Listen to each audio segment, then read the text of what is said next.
नमः सिद्धेभ्यः णमीऊणजिणं वीरम् अनन्तवर्णानदंसळसहावम् ओच्छामिलियं सारं केवली सुध केवली भणिदम्। नियम सार परमागम जीव अधिकार गाथा 16। इस पर सुबह थोड़ी चर्चा हुई थी, इसका विस्तार अभी आज चल रहा है। गाथा लेते हैं पहले। माणु साधु वियप्पा कम्म मही भोग भूमि संजादा सत्य विहाणे रैया प्राद हुआ पुड़ विभेदेण। माणुसा मनुष्य, दुवियप्पा दो प्रकार के, कम्म मही भोग भूमि संयुक्ता। देखो यहां पर आचार्य चाहते तो बड़े आसानी से 3 मात्रा बचा सकते थे। शब्द ध्यान देना, इसमें नहीं लिखा मैंने, वो यहां साइड लिख रहा हूं, मही और भूमि। भाई कर्म भूमि भोग भूमि, कम्म भोग भूमि संयुक्त, उससे भी काम चल जाता, वो दोनों में जुड़ जाता। आचार्य ने लेकिन परिवर्तन भी किया, कर्म के साथ मही शब्द जोड़ा, ठीक है ना, और भोग के साथ भूमि शब्द जोड़ा।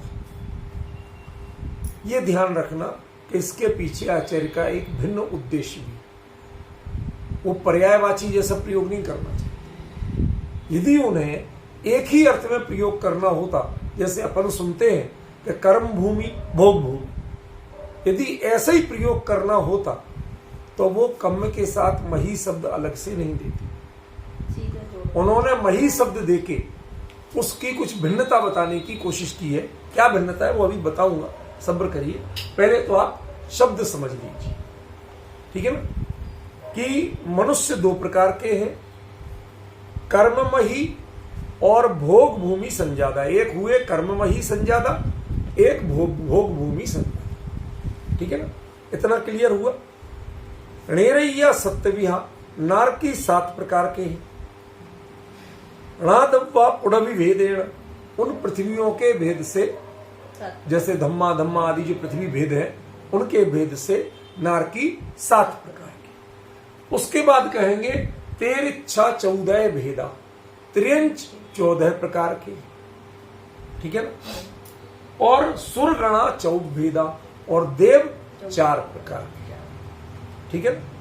ये भेद बता के एदेसिम वित्थारम लोग विभागे सुणातव्यम, कहते यदि इनका विस्तार जानना है, आपको इनकी पंडिताई जानना है, बारीकी जानना है, तो लोक विभाग में जानना चाहिए। क्या है ये लोक विभाग? करना लोक विभाग द्वादशांग का एक पाठ वर्ग, समझ में? हाँ, वो द्वादशांग का एक चैप्टर है, एक तरह से सब चैप्टर, अंग नहीं है उसका, सब चैप्टर लोक विभाग नाम का। और उससे णादव्यम जानना चाहिए। आचार्य ये कह रहे हैं, इसका मतलब क्या है? वहां से जान लेना, मैं इसका विस्तार नहीं। आप लोग भी ऐसी तुला राशि बातें कभी कभी करते हैं कि चढ़ छूट जाती है। मैं इतनी बड़ी बात बता रहा हूं, संकेत कर रहा हूं, लोक विभाग नाम का कोई ग्रंथ सुना है आपने आज तक? और कुंद कुंद कह रहे हैं लोक विभाग से जानना चाहिए, माने कुंद कुंद के सामने लोक विभाग ग्रंथ मौजूद था। मुद्दे की बात आप पकड़ ही नहीं रहे जब तो मैं ऐसे कहता हूं। मतलब आज तक की परंपरा में किसी ने लोक विभाग ग्रंथ का कि वो है और उससे तुम जान लो, पढ़ लेना, कहीं लिखा नहीं। नाम ही नहीं सुना, पहली बार सुना। अब यही तो मैं कह रहा हूं, लेकिन ये मूल द्वादशांग का एक चैप्टर है, एक अध्याय, अंग है नहीं कह रहा हूं, एक अध्याय है। जैसे आप 14 पूर्व कहते हो, ठीक है ना, शायद उसमें हो या किसमें लोक विभाग नाम से एक पर्टिकुलर एक चैप्टर, जैसे पूर्वों के नाम आत्म प्रवाद पूर्व, कर्म प्रवाद पूर्व, तो या तो उसी में होना चाहिए लोक विभाग पूर्व, या अन्य किसी रूप में अलग से, जैसे चूलिका वगैरह ये भेद होते हैं ना अलग अलग, ऐसे किसी भेद में लोक विभाग का मैंने पढ़ा हुआ है, अभी आपको निकाल के बता दूंगा कल, ठीक है ना। लेकिन मजे की बात यह है कि जब आचार्य ये कहें कि ये विषय आप लोक विभाग से जान लेना, समझिए, मैं जहां जोर देता हूं ना, नॉर्मली आप लोग वहां पहली बार में पकड़ ही नहीं पाते। इसका मतलब है कि आचार्य कुंद कुंद के जो 84 पाहुड़ थे, उनमें कोई उन्होंने लोक विभाग नाम का कोई ग्रंथ लिखा था, जो तो वो उसमें कह रहे। और इससे एक बात पुष्ट होती है कि नियम सार अपेक्षाकृत, जैसे मैंने कहा तो लगभग 75 साल के बाद की उम्र का ग्रंथ है, तो ये सेकेंड लास्ट जैसा ग्रंथ है। लास्ट प्रवचन सार और सेकेंड लास्ट नियम सार।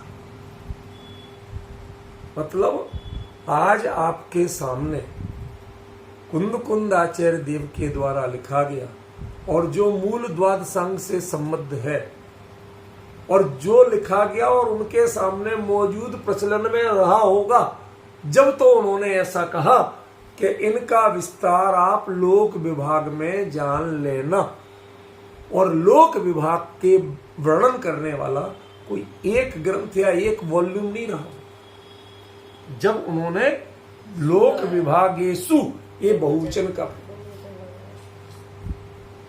दरअसल मेरी गलती ये है, मैं उन पॉइंटों पे अटक जाता हूं जिन पॉइंटों में आप लोग कभी गौर ही नहीं करते। और ये बात यहां क्योंकि इसका कारण अलग है।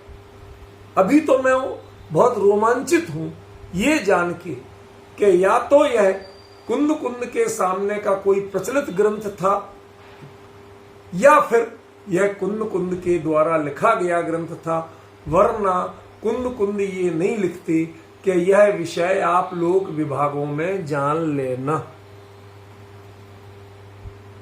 बात समझ में आई भाई? उनमें कैसे जान लेना जो चीज है ही नहीं सामने के लोगों में। भाई नियम सार कोई विदेश क्षेत्र से आके लिखा ग्रंथ तो है नहीं। जब वैसा है ही नहीं तो वहां के लेवल की बात तो कह नहीं सकते। ये तो यहीं के लेवल की बात है, जो यहां उपलब्ध रहा होगा उसकी बात है। कुंद कुंद आचार्य देव ने अपने किसी ग्रंथ में अन्य किसी ग्रंथ का मूल गाथा में कोई कोट नहीं किया, कोई रेफरेंस नहीं दिया। यदि कोई रेफरेंस है तो पहला रेफरेंस यहां मिल रहा है। किसी ग्रंथ में उन्होंने ये बात आप फला ग्रंथ से जान लेना ऐसा कहीं नहीं कहा। बात समझ में आ रही? क्या अंतर पड़ रहा है, समझ रहे हैं आप लोग? ऐसा उन्होंने कभी नहीं कहा। आप पढ़िए, आराम से पढ़िए सारे उनके उपलब्ध ग्रंथ, पंच परमागम और जो 10 भक्ति संग्रह सब पढ़ लीजिए। किसी में कहीं कुंद कुंद ने ये बात इस ग्रंथ से या इन ग्रंथों से जान लेना ऐसा नहीं कहा। पहली बार ये उल्लेख आ रहा है। आज संपूर्ण समाज, सारे विद्वान मिलके इसका मंथन करें कि कुंद कुंद के काल में, नियम सार लिखने के समय में लोक विभाग के परिचायक कुछ ग्रंथ मौजूद थे, जो लोक विभाग नामक द्वादशांग के किसी अध्याय से संबद्ध थे, जिनका नाम लोक, जैसे आत्म प्रवाद पूर्व है। दीदी जरा ध्यान से सुनो, आत्म प्रवाद पूर्व है तो कुंद कुंद के समय सार से लेके नियम सार तक ये जितने ग्रंथ हैं ये किसमें आएंगे? आत्म प्रवाद। तो इनके लिए क्या कहा जाएगा? अत्त पवादेशुणादव्वा या अत्त पवाद पुव्वेशुणादव्वा।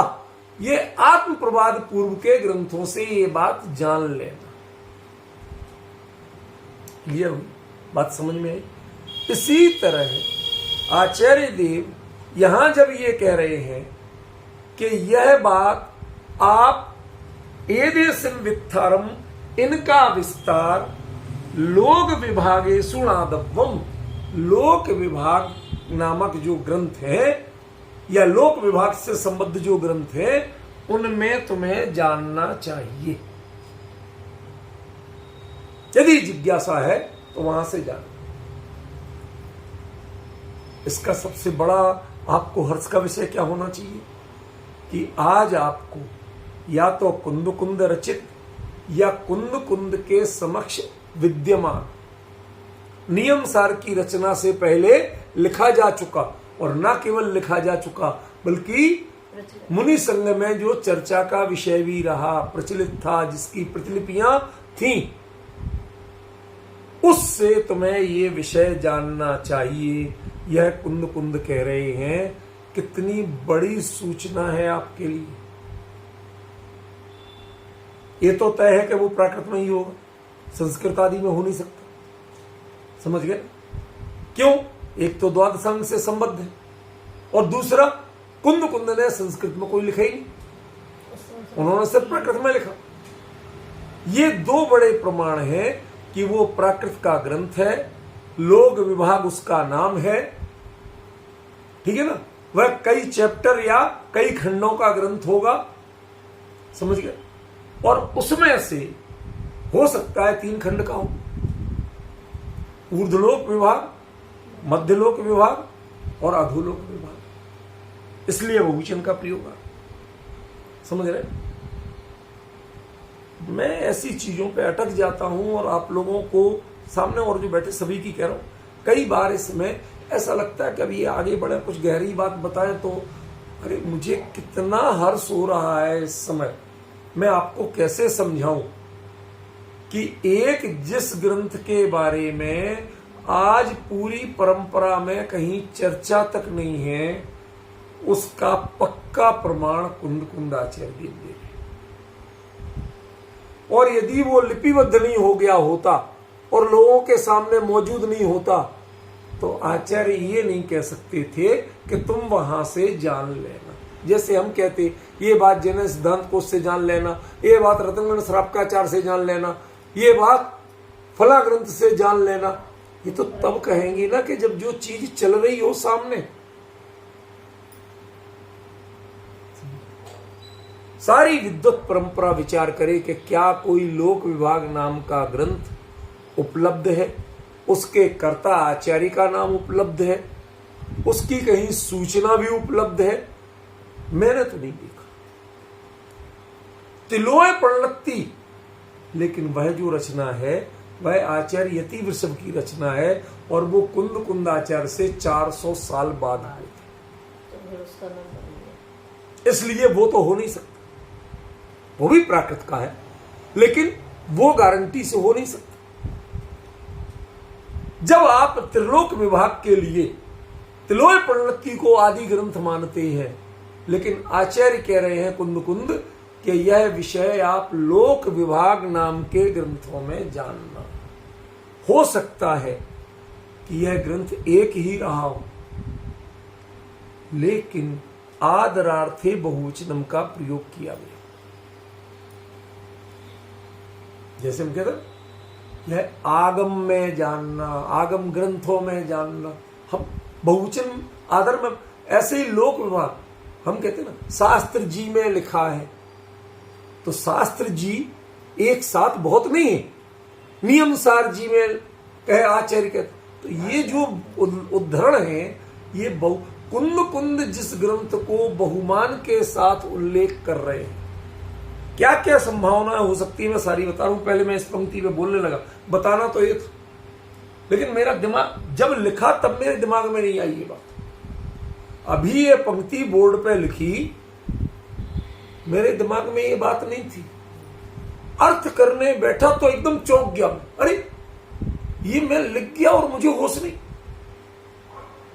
मैं बिल्कुल गाफिल होकर लिख रहा था, बस पंक्ति पढ़ते जा रहा, लिखता जा रहा।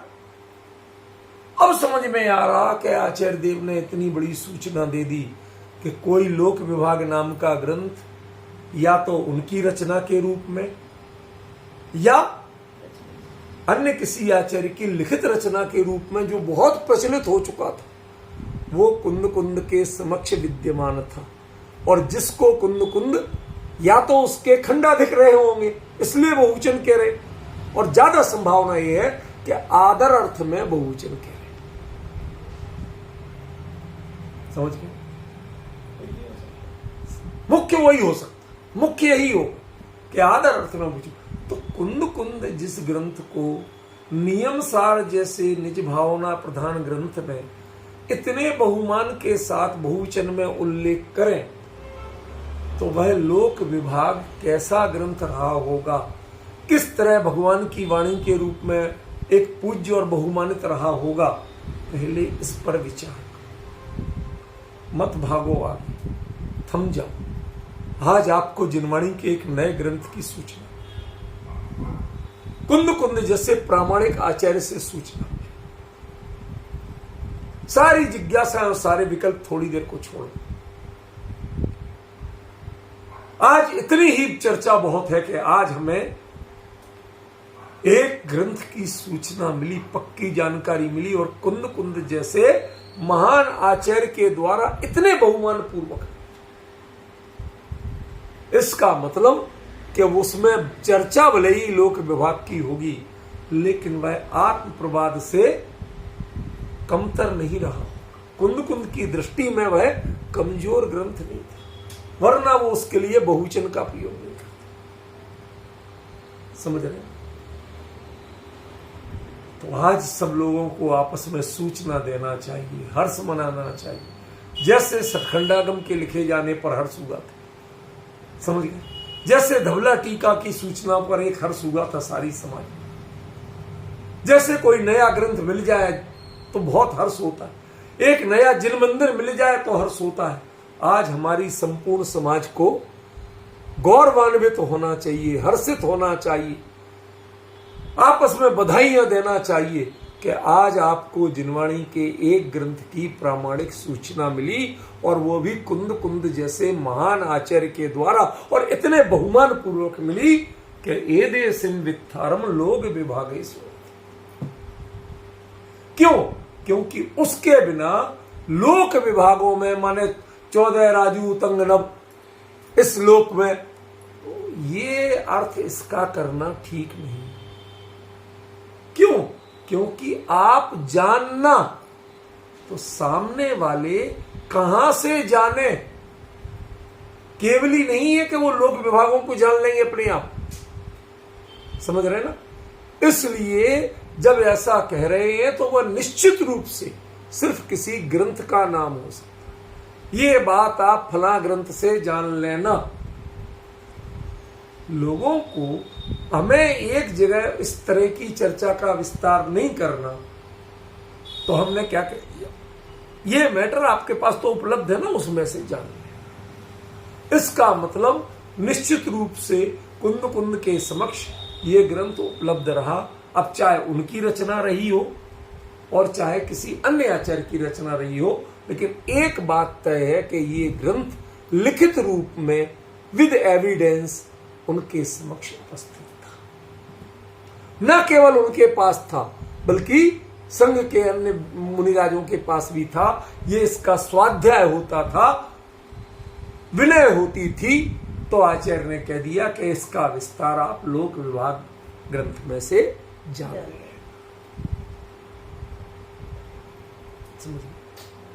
किसका विस्तार जान लेना? जीव की पर्यायों का विस्तार लोक विभाग ग्रंथ से। लोक विभाग से लोक का स्वरूप जान लेना ये कहते तो समझ में आता। इसका मतलब उसमें लोक विभाग ग्रंथ में खाली जियोग्राफिकल डिस्क्रिप्शन नहीं है, भौगोलिक विवेचन नहीं है, भूगोल जो दिया उस भूगोल में जीव किन किन अवस्थाओं में जाता है, क्या क्या परिणाम होते हैं, कितनी कितनी उसमें गति आदि के भेद होते हैं, वो सारा गति, जाति, योनि, ये कई भेद कहे गए ना, वो सारे भेदों के साथ जीव के स्वरूप को विशेष समझाया गया है। ऐसे ग्रंथ का नाम लोक विभाग है। देखो, मेरी फीलिंग्स आप लोग समझ पाए या नहीं, लेकिन मैं इससे आगे बढ़ने की हिम्मत नहीं करता। जैसे आचार्य ने पकड़ के बिठा दिया हो कि हमने तुम्हें इतनी बड़ी बात बताई और तुम्हारा दिमाग कहीं और भटक जाए, तो फिर आचार्य के इतने बड़े कथन की कीमत ही खत्म। क्या सब लोग फिर से ध्यान से सुनो। आज कुंद कुंद हमारे बीच में कितनी बड़ी घोषणा कर रहे हैं कि एक लोक विभाग नाम का ग्रंथ है, जिसकी महिमा, जिसका वंदन कुंद कुंद भी करते हैं, और जिसमें नाम तो लोक का विभाग है, लेकिन जीव की पर्यायों का विस्तार बताया गया है। सोचिए, हेडिंग क्या है, टाइटल क्या है और कंटेंट्स क्या है, कितना बड़ा अंतर। टाइटल है लोक का विभाग, क्यों? क्योंकि द्वादशांग के वर्गीकरण में मूल नाम ये है, उसको बदला नहीं जा सकता। जैसे छक्कम पैड़ी पाहुड़ षटखंडागम का जो नाम, ये बाद का नाम है छक्खंडागम सुक्तम, इसका मूल नाम क्या है? छक्कम पैड़ी पाहुड़म। समझ गए ना? ऐसे ही जिसमें त्रिलोक का वर्णन हो और उनके माध्यम से जीव की विविध अवस्थाओं का वर्णन हो, ऐसे ग्रंथ का नाम क्या है? लोक विभाग। ये मूल भगवान की वाणी के रूप में कुंद कुंद आचार्य के बीच में उनके काल तक आज लग रहा है कि वाकई में हमने बहुत सी जिनवाणी को, अभी तक तो हमें यही लगता था कुंद कुंद के ग्रंथ को छूट गए ये लोग। आज पहली बार कुंद कुंद के किसी ग्रंथ का नाम मिला।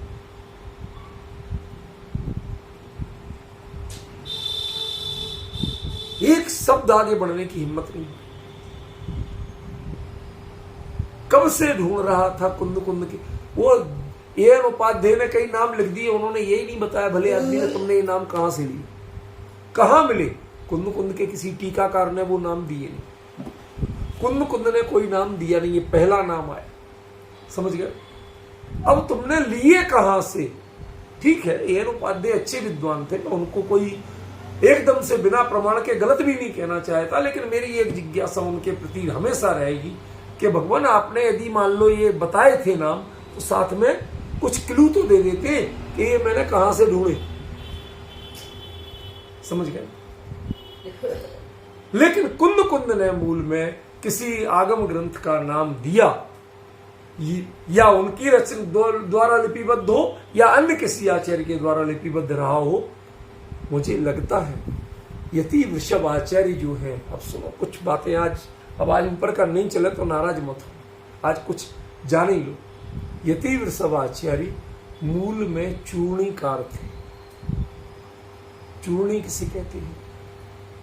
ये टीका से थोड़ा सा, सूत्र से कुछ बड़ा और टीका से कुछ छोटा।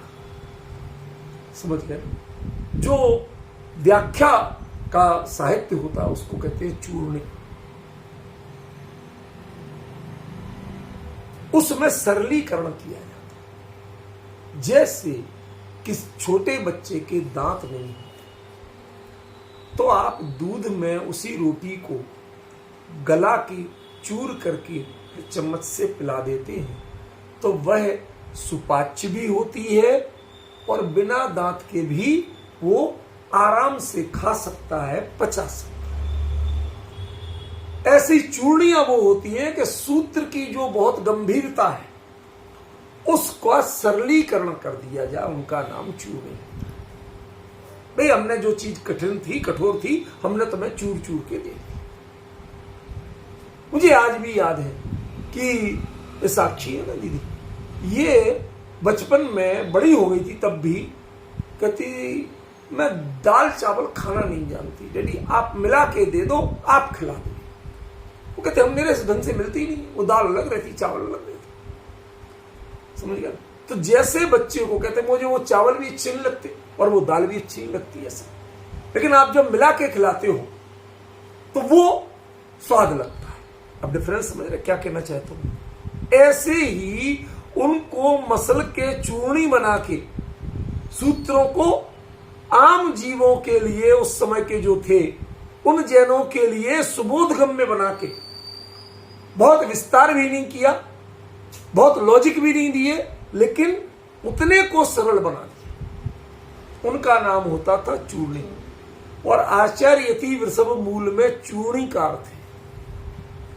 बहुत संभव है कि उन्होंने जो तिलोय प्रणति ग्रंथ लिखा, यदि मुझे अब मैं लगूंगा देखूंगा, यदि उसमें ऐसे कोई तत्व मिल गए तो जैसे एक बड़े विद्वान हुए, वो मुमुक्षु नहीं थे लेकिन मैं उनको विद्वान के रूप में पूरा आदर देता। बनारस के थे पंडित महेंद्र कुमार न्यायाचार्य, स्यादवाद विद्यालय में पढ़ाते थे। उनकी बुक्स आज तक BHU में पढ़ाई जाती है, BHU में भी पढ़ाते थे साथ। उन्होंने दीदी पता क्या चमत्कार किया? अमृतचंद्राचार्य के लघियस्त्रय और एक और दो ग्रंथ, सिद्धि विनिश्चय और लघियस्त्रय, ये दो ग्रंथ कहीं मिलते ही नहीं थे। कहीं से इनकी टीका मिल गई, टीका है दोनों की, मूल ग्रंथ तब भी नहीं मिले, लेकिन उन्होंने वो टीका पढ़ पढ़ के, उपयोग लगा लगा के, आकलन की शैली का बारीकी से अध्ययन कर करके, और उनके आधार पे मूल ग्रंथ बने। आज लघियस्त्र और सिद्धि विनिश्चय मूल जो है वो अकलंक के ग्रंथ हैं, लेकिन उनके उद्धारक कौन है? महेंद्र कुमार जी ने। मुझे ऐसा न जाने क्यों लग रहा है कि जैसे उन्होंने पूरा जीवन लगा के श्रम करके और वो मूल आचार्य के ग्रंथ को उद्धृत कर दिया, उद्धार कर दिया, ऐसे ही तिलोय प्रणति से लोक विभाग नाम के ग्रंथ का उद्धार हो सकता है। हो सकता है कि तिलोय प्रणति चूर्णी हो, जैसे उन्होंने कसाय पाहुड़ की चूर्णियां लिखी, उसके आधार पर कसाय पाहुड़ लिखा गया। कसाय पाहुड़ मूल में आज भी नहीं मिलता, गुणधराचार्य का। जो उन्होंने कसाय पाहुड़ की चूर्णियां लिखी, उसके आधार पर कसाय पाहुड़ का निर्माण किया गया। समझ रहे हो क्या कह रहा हूं? इसी प्रकार बहुत संभावना मानिए कि उन्होंने जो तिलोय प्रणति लिखी, त्रिलोक, वही लोक विभाग मिलता जुलता आ रहा, तीन कहा तो लोक विभाग शब्द आ गया और लोय माने लोक आ गया। समझे? तो वो उसी लोक विभाग ग्रंथ का जो मूल आगम ग्रंथ रहा होगा, उसका ही उन्होंने सरलीकृत विस्तार किया, सरलीकृत व्याख्या। अभी तक मैंने तिलोय प्रणति कभी वैसे पढ़ी थी, अब इस नजर से पढ़ू, लगाऊंगा उसे अपने निजी स्वाध्याय में, अलग से बैठूंगा पूरे मनोयोग से और उसको देख के खोजूंगा उसमें। यदि मेरी बुद्धि ठीक काम की, क्षोभसम ठीक काम कर गया, तो लोक विभाग के कुछ सूत्र तो मिलेंगे ही मिलेंगे। मुझे मूल आगम की भाषा का अभ्यास है थोड़ा, मैं उसी मूल रूप में उसका निर्माण करने की कोशिश करूं। ये बहुत अद्भुत सूचना मिली, बहुत अद्भुत सूचना। कुंदाचार्य जिस ग्रंथ को इतने बहुमान से कहे और जो द्वादशांग के वर्गीकरण में आता हो और कुंद के सामने लिखित रूप में मौजूद ही नहीं था, लोग पढ़ते थे, जानते थे उसको, जब तो उन्होंने कहा कि लोग विभागे सुना दो। इतनी बड़ी सूचना कुंद ने दे दी। शांति भाई समझ रहे हो कुछ क्या कह रहा हूं? बड़ी सूचना दी थी। भगवान की वाणी का एक अंश, एक ग्रंथ, एक चैप्टर जो स्वयं गौतम गणधर ने गूथा था, द्वादश संघ में वर्गीकृत हुआ था, उसका ही एक चैप्टर यदि गुणधराचार्य का कसाय पाहुड़ था, उसका ही एक चैप्टर यदि छक्कम्ब पैड़ी पाहुड़ था, जिससे आप सठखंडागम कहती हैं, तो उसी का एक चैप्टर लोक विभाग के नाम से कुंद कुंद के सामने मौजूद था। और मजे की बात, कुंद कुंद ने अपने भले ही सठखंडागम पे परिक्रम टीका लिखी हो, मेरे शब्दों पे आज ध्यान दे लेना, इसने तो मुझे बांध दिया, मैं भूल गया कि मुझे क्या चर्चा करना थी आज। क्या बिल्कुल बांध दिया। जिन कुंद कुंद ने सठखंडागम पे परिक्रम टीका लिखने के बाद भी अपने अन्य ग्रंथों में कहीं सठखंडागम का उल्लेख नहीं किया, छक्कम्ब पैड़ी पाहुड़ का उल्लेख नहीं किया, और उन कुंद कुंद ने लोक विभाग ग्रंथ का उल्लेख किया, और वो भी नियम सार जैसे ग्रंथ में जो निज भावना प्रधान ग्रंथ।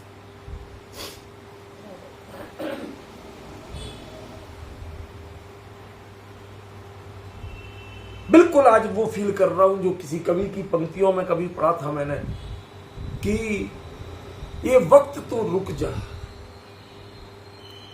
यहां ठहर जा, अभी आगे बढ़ने की कोशिश मत कर, मुझे इस पल को जी लेने दे।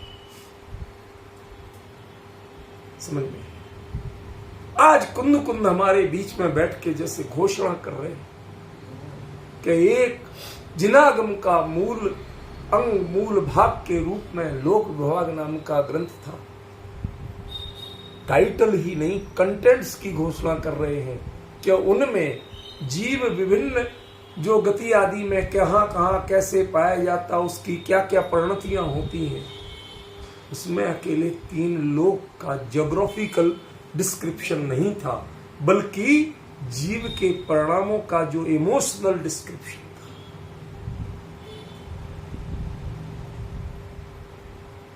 एक अद्भुत उपलब्धि है। शांति भाई बहुत ध्यान से सुन। मुझे आज याद आती है एक बात, सोनगढ़ की घटना। हम लोग जब जयपुर में पढ़ने पहुंचे तो डॉक्टर साहब हम सब लोगों को घेर घार के पहले बैच के गुरुदेव के सामने ले गए, वहां बिठाया कि साहब ये भविष्य के विद्वान हैं, इन लोगों को हम सिखाएंगे जैन दर्शन का। गुरुदेव ने और किसी चीज पे हर्ष नहीं, तुम कितने बड़े विद्वान बनोगे इस पे हर्ष नहीं दिखा। उन्होंने कहा आचार्यों के वचनों का उद्धार करना। शांति भाई सामलो छो, क्या कहा था? आचार्यों के वचनों का उद्धार करना। मुझे आश्चर्य है कि जितने व्याख्यान आज तक इस पे हुए, टीकाकार तक ने किसी टीका का, पद्म प्रबंध हरदेव की टीका है मुख्य और नीचे हिंदी, किसी ने ये नहीं बताया कि ये लोक विभाग नाम का कोई आगम ग्रंथ उससे जानने की बात कर रहे हैं। 3 लोक का जो विभाग बताया गया है उसमें वो ये नाम है, ये टाइटल है, ये किसी ने पहचानने की कोशिश। आज हमारे लिए एक बहुत बड़ा सौभाग्य का दिन है, क्षण है, कि आज हमें कुंद कुंद जैसे महान आचार्य से एक मूल आगम ग्रंथ के पार्ट कहें, जो भी कहें, ऐसे ग्रंथ का हमें सूचना तो मिली, और जिसको कुंद कुंद भी आदर देते थे। मतलब हमें तो यही आश्चर्य है कि परिक्रम जैसी टीका सठखंडागम पर लिखने के बाद भी, वो कोई झूठी थी ये बात नहीं करूं, खरी बात थी, लेकिन कुंद कुंद कितने चेंज हुए। कर्म प्रवाद से सीधे आत्म प्रवाद में आके ऐसे रच बस गए कि उसका कहीं उल्लेख तक नहीं किया ग्रंथ का। और निज भावना प्रधान नियम सार जैसे ग्रंथ में लोक विभाग का उल्लेख करते हुए कहते हैं कि ये जीव के परिणामों का विस्तार यदि जानना है तो लोक विभाग में जानना। कितनी बड़ी सूचना आपको दी जा रही है।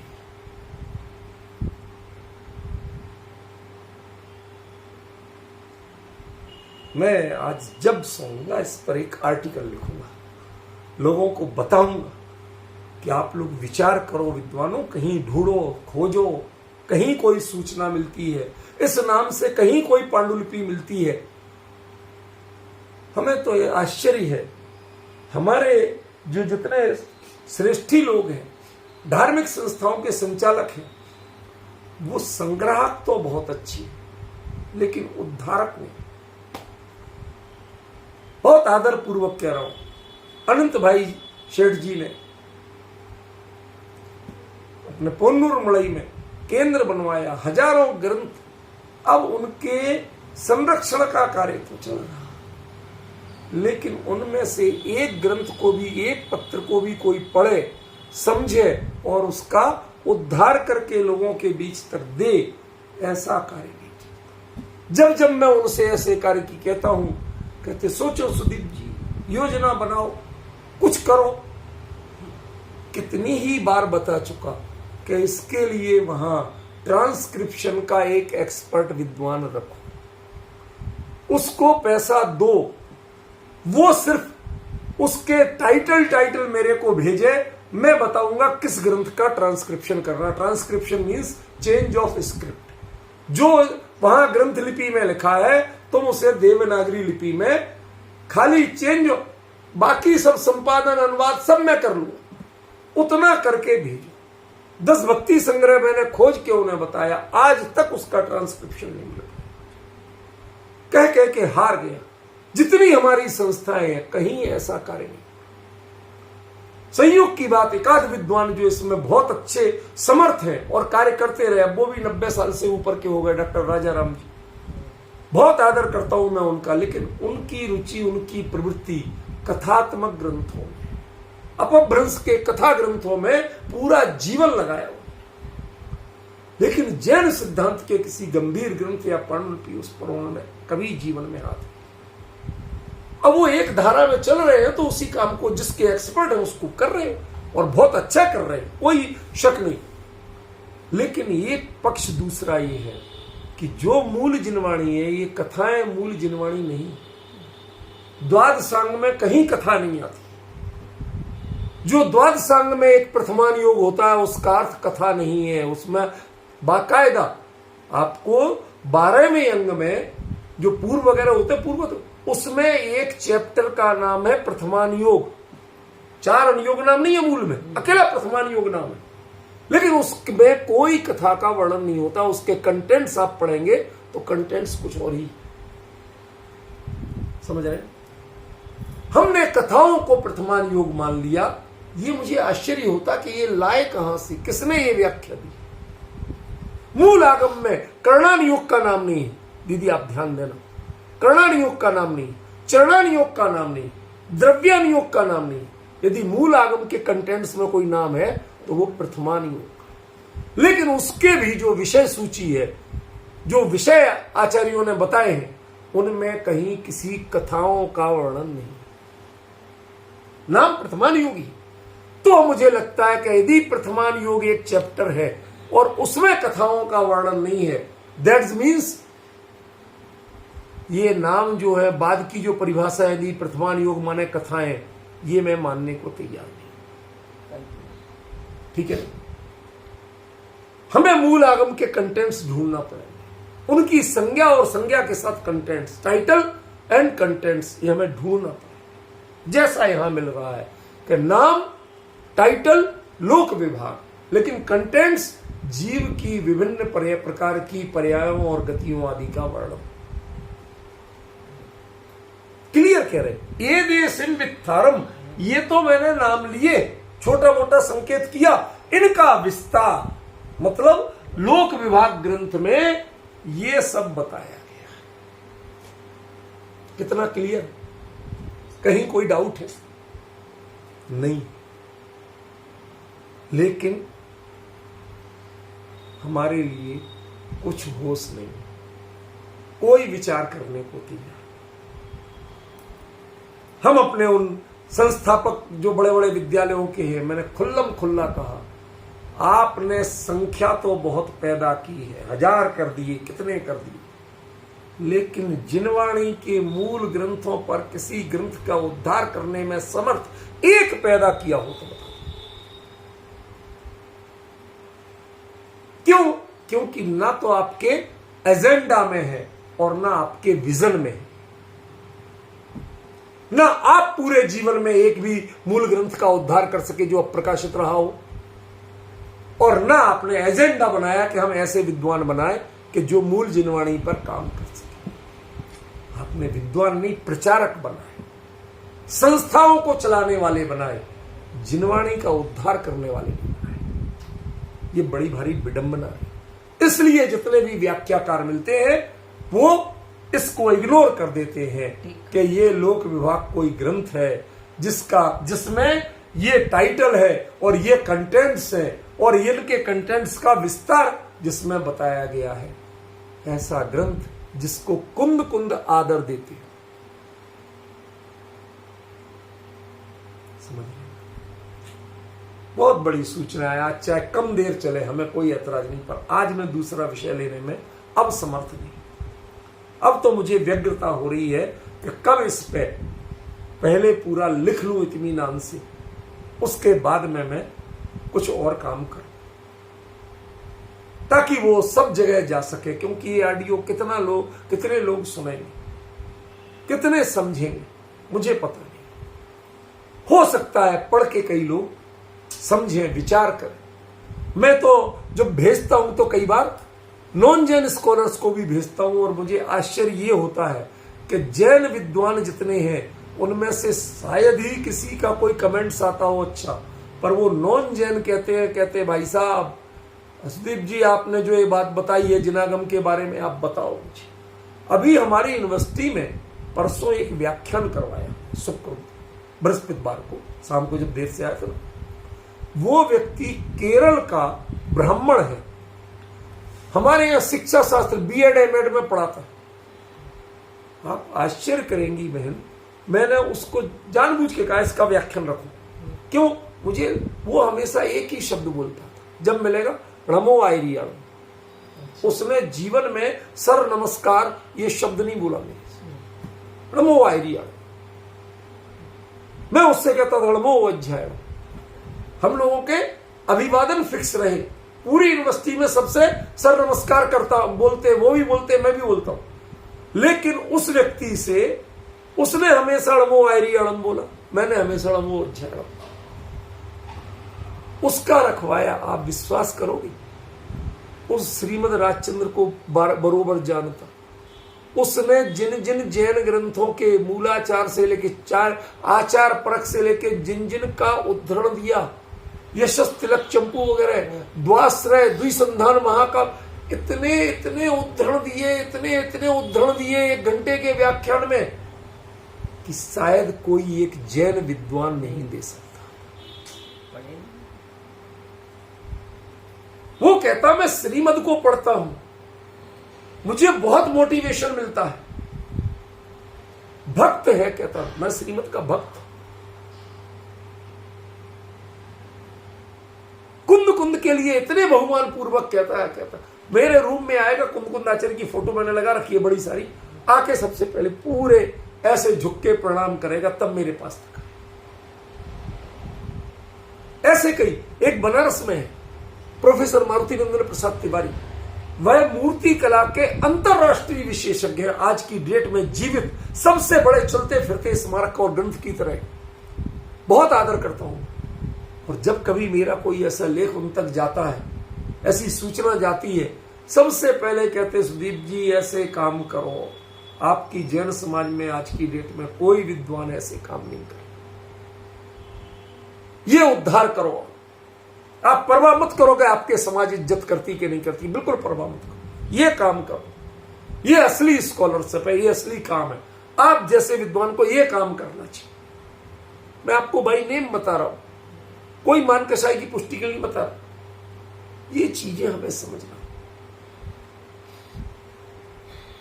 ये चर्चा, इन चारों पे बहुत अच्छी चर्चा थी। आज सुबह ही मैंने बताया था कि आपको बहुत आनंद आएगा, लेकिन क्या करूं, मेरा दिमाग ही अटक के रह गया। एक नए ग्रंथ की सूचना, आगम ग्रंथ की सूचना, कुंद कुंद जैसे आचार्य, महान आचार्य के द्वारा सूचना, वह इतनी मन को प्रमुदित कर रही है, इतना आह्लादित कर रही है कि मुझे दूसरा विचार करना, दूसरी चर्चा करने की हिम्मत नहीं। समझ रहे? आप लोग भी मन में भले ही चाहे 10-15 मिनट कम हो, घड़ी घंटा पे मत जाइए। आज इसी पर चिंतन कीजिए कि आज हमें शब्द से सही, थोड़ी बहुत जानकारी से सही, एक मूल आगम की जानकारी मिली, उसका नाम मिला, उसकी विषय सूची मिली, जिसका बहुमान कुंद कुंद किया करते थे। जिन कुंद कुंद के चरणों में हम हमेशा बिछे रहते हैं, वो कुंद कुंद जिनका बहुमान किया करते थे। समझ में आया? ये हमें बहुत महत्वपूर्ण जानकारी है, विचारणीय बात है। कल के लिए एक विशेष सूचना दे रहा हूं। कल मैं प्रवचन सार जी भी नहीं लूंगा, नियम सार जी भी नहीं लूंगा। कल एक विशेष विषय लूंगा। मैं एक विशेष विषय लूंगा और वो विषय होगा, आज उसकी डिमांड कहीं से आई है और बहुत उपयोगी। लोग कहते हैं गुरुदेव दिगंबर जैन थे ही नहीं, उन्होंने, वो तो श्वेतांबर थे, वैसे ही श्वेतांबर साधु थे, उनके गुण थे वो दिगंबरों के। इस विषय पर सारे प्रमाणों सहित तथ्यात्मक पूरा 1 घंटे का व्याख्यान मैं रिसर्च के साथ दूंगा और वो क्लिप बाकायदा प्रशासन तक पहुंचना है, मंत्रालय, प्रधानमंत्री तक पहुंचना है, इस रूप में तैयारी करके। क्यों? क्योंकि आपके ऊपर गुरुदेव के नाम पर एक बहुत बड़ा आक्षेप दिया गया। सरकार के लोग मांग रहे हैं, प्रशासन के लोग मांग रहे हैं कि ये दिगंबर जैन ही थे, इसका प्रमाण दीजिए। मैंने कहा ऐसे प्रमाण दूंगा कि जिन्होंने आरोप लगाए वो अपनी अस्मिता बचाते घूमेंगे, क्योंकि ये तो पक्के हैं तुम दिगंबर हो, यह प्रमाणित करो, हम कर देंगे। इतना मजबूर करते। एक ऐसे नए विषय को, मुझे दुख है हमारे शीर्ष संस्थाओं ने और संस्था के कर्णधारों ने, अरे भाई साहब वो लोग बहुत बहुसंख्यक है, उनका बड़ा प्रभाव है, उनके पास बहुत पैसा है, वो गुरुदेव के कुछ कहते तो आप कुछ मत बोलो, चुप रह जाओ। ऐसा बोला गया, मेरे पास प्रूफ है, प्रूफ। समझ रहे हो आप? तो मैंने कहा मैं तो पीछे हो नहीं सकता, मैं इसकी बाकायदा ऑडियो क्लिप तैयार करके दूंगा और बाद में मैं बाकायदा इस पर, अब पहले तय कर चुका हूं, बाबूजी के स्मृति ग्रंथ के बाद मैं इन पर लेखन शुरू करूंगा। वो गुरुदेव के ऊपर और आचार्य कुंद कुंद के ऊपर 500-500 पेज के 2-2 वॉल्यूम, माने कम से कम 1-1000 पेज का मैटर, वो चीजें दूंगा जिन पर लोगों ने चर्चा नहीं की, चिंतन नहीं किया, जिन पक्षों को लोगों ने समीक्षा तक नहीं की, विचार नहीं किया, उन सब पर विचार किया जाए, ताकि इनके व्यक्तित्व के वो पहलू उजागर हो, प्रकट हो और लोग जान सके। उनके ऊपर लाइकली इंसाइक्लोपीडिया बना के दूंगा, 1-1000 पेज का। प्रमाणित करूंगा कि इन्होंने हमें क्या किया और हमने इनको क्या किया। जिनको उनके अत्यंत कृतज्ञ होना चाहिए, उस समाज ने अत्यंत कृतज्ञता दिखाई है इनके प्रति, वो मर्म बता। मुझे दुख है जो मुमुक्षु उनका नाम लेके जीते हैं, वो ही उनके लिए कहते भाई साहब भूल जाओ, चर्चा मत करो, ये शब्द बोलेंगे। समझे? उन्होंने, किसी सज्जन ने मुझे फोन किया, सुदीप जी अब अकेली आशा आपसे, आप इसमें कुछ करोगे? मैंने कहा मैं जरूर करूंगा और करके दूंगा, डंके की चोट करके। इसलिए अभी अगले 1-2 व्याख्यान यदि विषय बदल के हो तो आप अन्यथा मत लेना। ये वर्तमान परिस्थितियों में प्रशासन से लेके बहुत दूर दूर तक तथ्यात्मक रूप से दिया जाना जरूरी है। इसलिए दूंगा। बाकी आगे अपने वही प्रवचन सार जी और नियम सार जी पर यथावत चर्चा चले।